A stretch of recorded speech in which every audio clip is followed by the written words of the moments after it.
What's going on, guys? It's Matt back with another video, and today we're talking about this beast right here. This is the GVM Pro SD-300B. As you can see, it is a video light, and as you can infer from the name, it is a 300 watt light with B standing for bicolor, so it does have bicolor capabilities, and the Pro in the name indicates that this is a professional level light, so there is a lot of metal in its construction. It seems like it could take a beating on a pro semi-professional set. I want to give a huge thank you to GVM for sending me this light to tell you my honest opinion about it. No money changed hands, and there was no expectations of what I was supposed to say in this video. This is how I really feel about it after using this for a couple months on many different shoots. I've used it on music videos. I've used it to shoot interviews of former Penn State football players and just a multitude of things. I've used it in my own YouTube studio here. So I've put in many hours of work using this light as kind of my main light because as of right now, 300 watts is the most powerful light that I own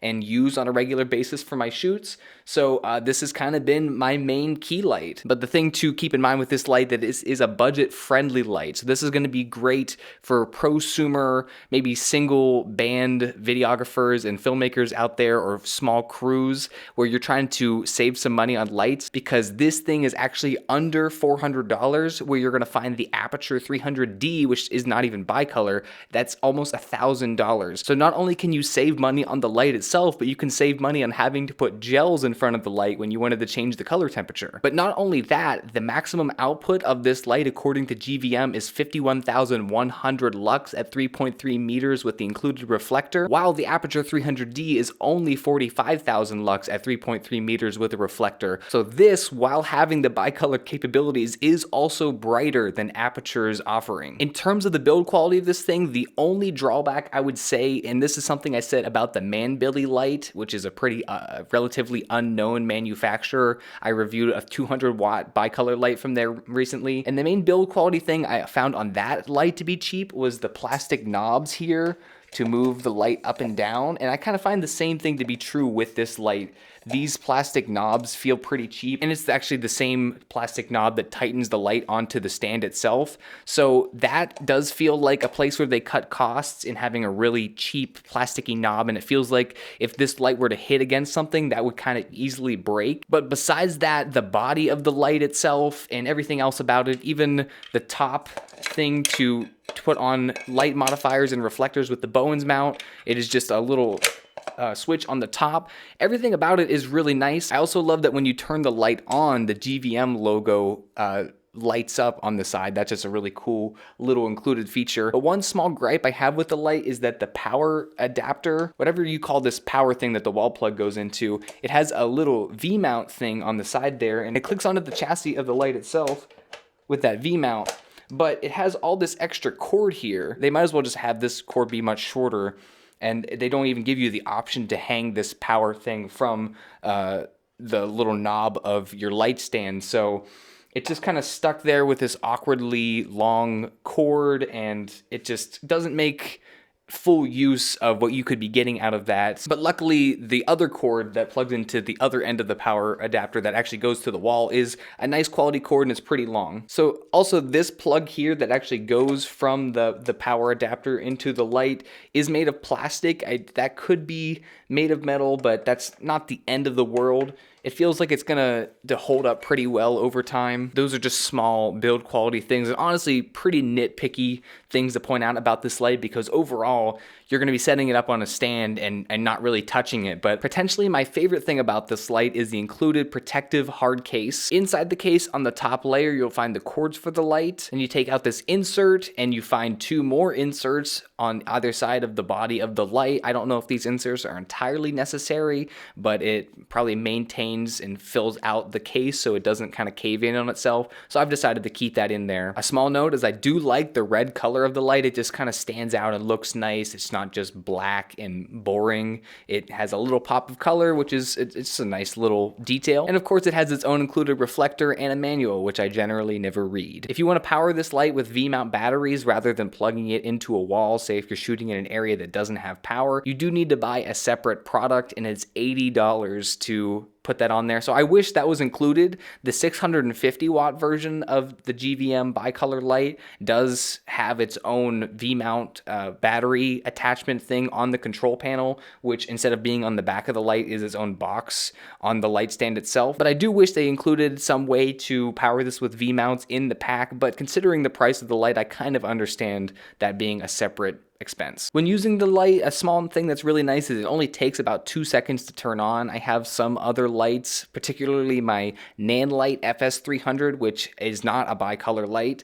It takes like 5-10 seconds to turn on. It's quite a while from hitting the power switch to it actually turning on versus this thing. My Nanlite FS300 is my only other 300 watt light, and I just want to mention as well that light only outputs 41,040 lux at 3.3 meters with a reflector, and again, this thing puts out 51,100 lux. So this is quite a bit brighter than other 300 watt offerings from other manufacturers. When you first turn the light on, you're greeted with 3 menus: the CCT menu, the source menu, and the effect menu. You turn the left dial to select the menu that you want, and you click it in to actually make the selection. In the CCT menu, the thing that I really like is that you can change the intensity by increments of 0.1%, which is really nice because I was shooting a music video at night, and it was really sourcey because we didn't have the kind of lights to really light up the environment. Using this light as the key light, I was at less than 10%. I was probably at like 8.4% or something like that.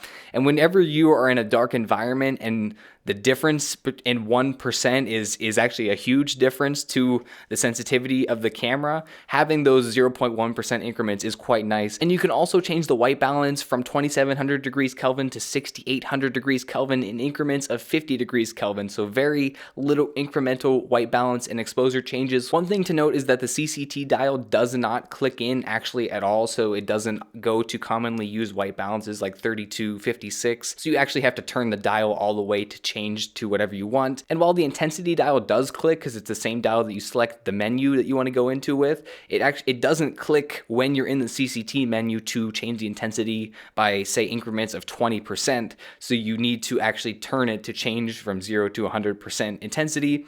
But luckily, it has a non-linear dial, so if you turn it really fast, it changes the intensity fast. So you don't actually have to go 0.1% every click. And then checking out the other menus, there's source mode, which has commonly used lights, like there's tungsten and different kinds of filmmaking lights that you can just quickly go to. Just a user interface thing when you're browsing this source menu and you're going to different sources, it doesn't give you a preview of what that white balance is going to look like until you actually click on the menu with the dial, which I just wish as you were browsing the menu and you were looking, you didn't have to actually click on that to see what it was going to look like. And then finally, I'll just hit quickly on the effects mode. This is where you have your gimmicky stuff like lightning and TV static, paparazzi, stuff like that. If you're spending hundreds of dollars on a light like this, there's only going to be very, very few occasions where you're not just using it constantly as a light. I mean, I have in fact used the effects modes on certain lights in the past for like a TV flickering effect,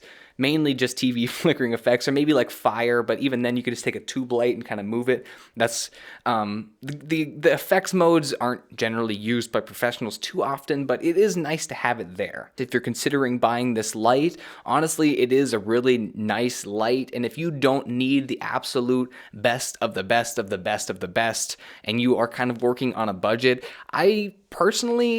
I would consider buying this over the Apurture offering at 300 watts.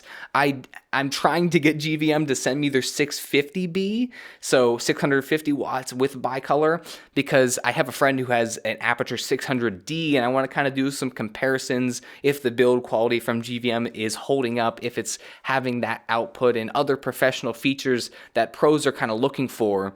But I think at this level, at this 300 watt level, this is a serious contender and something that could really be kind of pulling budget filmmakers' eyes in GVM's direction, because not only are you getting a brighter output from this light, you're also getting bicolor capabilities. So leave a like if you enjoyed this video, leave a comment down below, and I hope to see you in the next one, guys. Peace.